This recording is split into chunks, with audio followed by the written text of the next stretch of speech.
Well, good evening, everybody. We are still watching the potential for severe weather. Of course, we're still watching that as we have had some earlier. Of course, this is a look at earlier across the episode. You can see us moving in our area.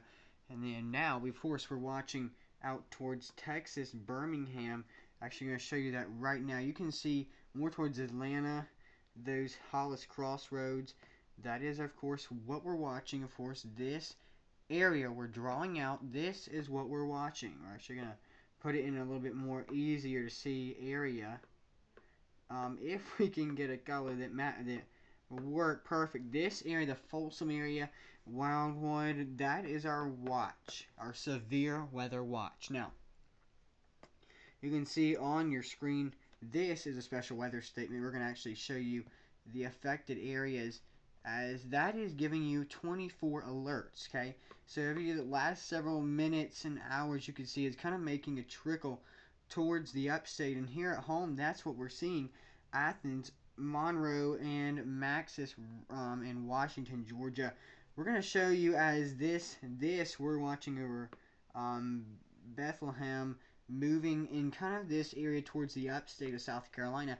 This is our next few affected hours. Of course, we're seeing this over Watkinsville in 24 minutes, Athens, Georgia in 27 minutes, and that is the watch, McCormick. But of course, are we seeing anything too major? No. But of course, refresh times 10 minutes. Just down the line we go with this heavy area right here. We're actually going to pull up on our decibel reader.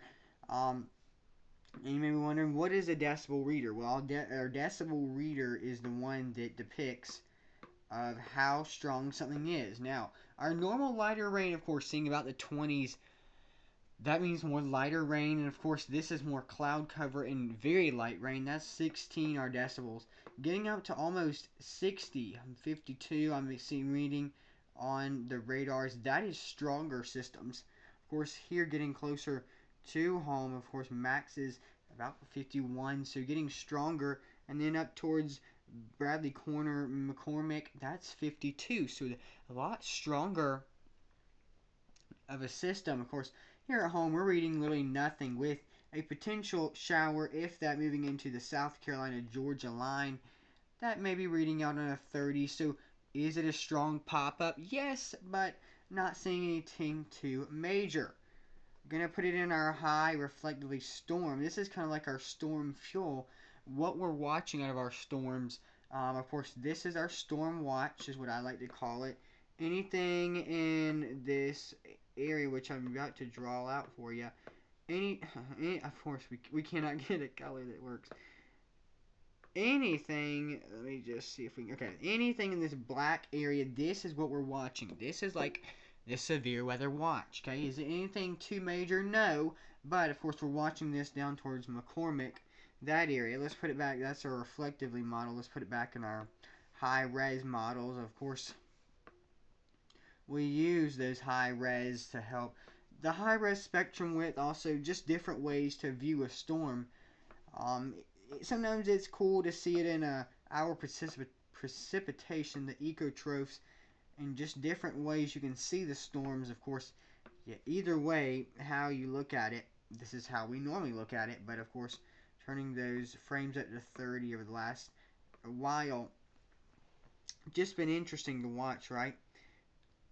This is a look from a Chick-fil-A in Georgia. You can just see the clouds, all of it is there. Yes, 62 there. Just a lot more heavier downpours just now showing up on our radar. This is kind of what I'm watching. We have the next span, or about 30 miles, of course. That is how this storm is moving, in about a 30-mile radius of strong to severe weather, of course. We don't want it to get too bad, but of course we can't control that. Over the upstate, like I said, mainly drying out down towards Columbia, getting in that radar. It's a little bit different from what we can see from our radars up here in the upstate to down there, right? Definitely something to watch. Now, I'm going to show you our high res correlation model. Shows you a little bit more detailed, just different little radars we have here that show us different things, like if you wanted to see a digital accumulation array of mainly accumulation, of course maybe even some snow. I wouldn't really say snow, but that is if you wanted to see that, of course. But we're still watching that, of course, over the next several hours. Will we really see much of it? No, but of course we're not sure. Of course, over Birmingham, Alabama right now, there is a severe weather watch. Of course, that is even strong. That is like tornado touchdown area. Let's show you on our decibel reader, almost 67, 65. That is super strong. And another pop-up system reading almost 70. That's strong. Of course, we'll keep you up to date as we learn more.